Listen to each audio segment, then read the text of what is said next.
Today I'm going to show you a very quick way to get a realistic face into your art journal or onto a paper crafting project.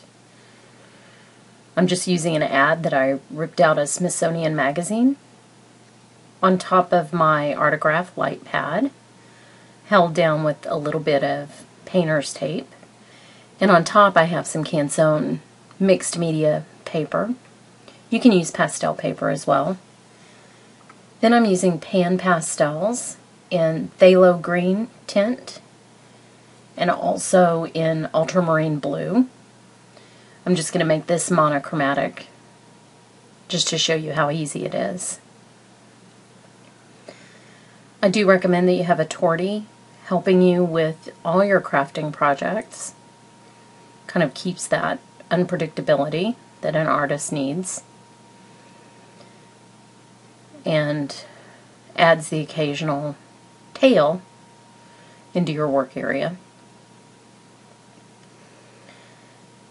I'm using a soft applicator. You can find these wherever you buy Pan Pastels.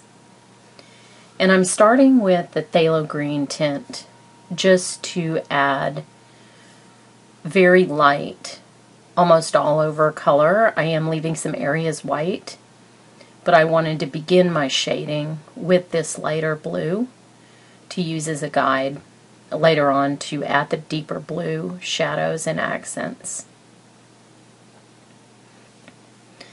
The Pan Pastels have a very soft texture. To me, it's like a silky makeup texture, and they go so smoothly onto a paper, either smooth paper or a paper with a little bit of tooth. Like I said, if you wanted a more traditional pastel feel to your work, you could use pastel paper and you'd get a really professional painting. They also don't have as much dust as traditional pastels, which I really like. I generate enough dust on my own. I'm pretty hard on these little soft applicators. I like to use the pointy edge of them to get a lot of definition in some of these darker areas around her mouth and her nose. But they are replaceable, so you just get a new one when you wear one out. But it's amazing how well the color stays on the paper, and you can see that definition that I get when I turn the light pad off. But it really bonds with the paper well and doesn't become kind of temporary like more chalky pastels would. So I'm coming back with the deeper blue in the areas that would naturally have darker shadows, and I'm doing a combination of fine lines and blending.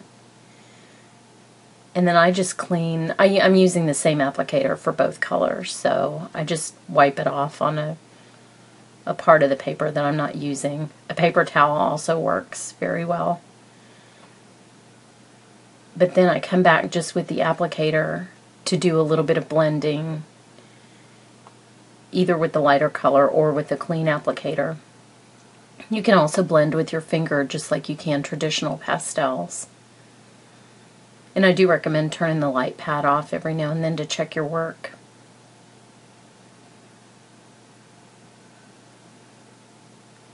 What's great about this ad is she has a big enough face in the ad that these soft contours are easy to follow with the light pad, and I don't have to worry about getting too detailed. I'm going to be able to get a very realistic looking face with not very much work at all, really.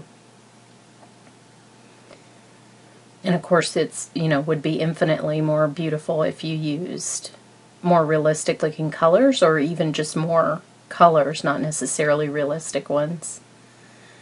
But you can see how just a little bit of shadow with two colors adds quite a bit of detail.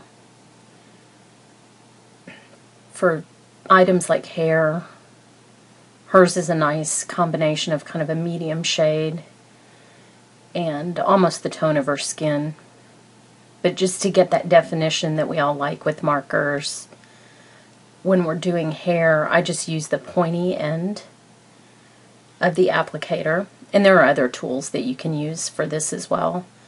But I just like that sharp edge that gives me a deep dark blue and that sense of motion that you see in her hair. I'm not going for pure realism here. I just want the suggestions of her face.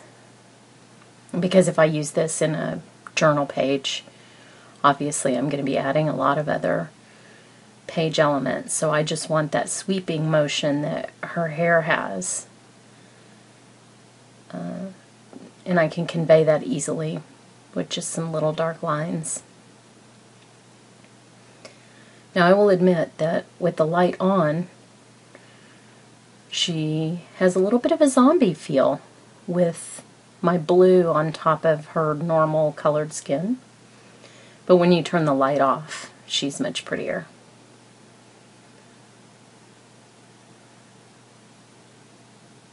Turning the light off kind of tells me where I need to blend. So I do a lot of my final touch-up work with the light off. So after I add my deepest shadows, just turn the light off, and you can see that in just a few minutes, with the help of a magazine ad, you have a great realistic looking face to incorporate into a project. Hope you enjoyed it.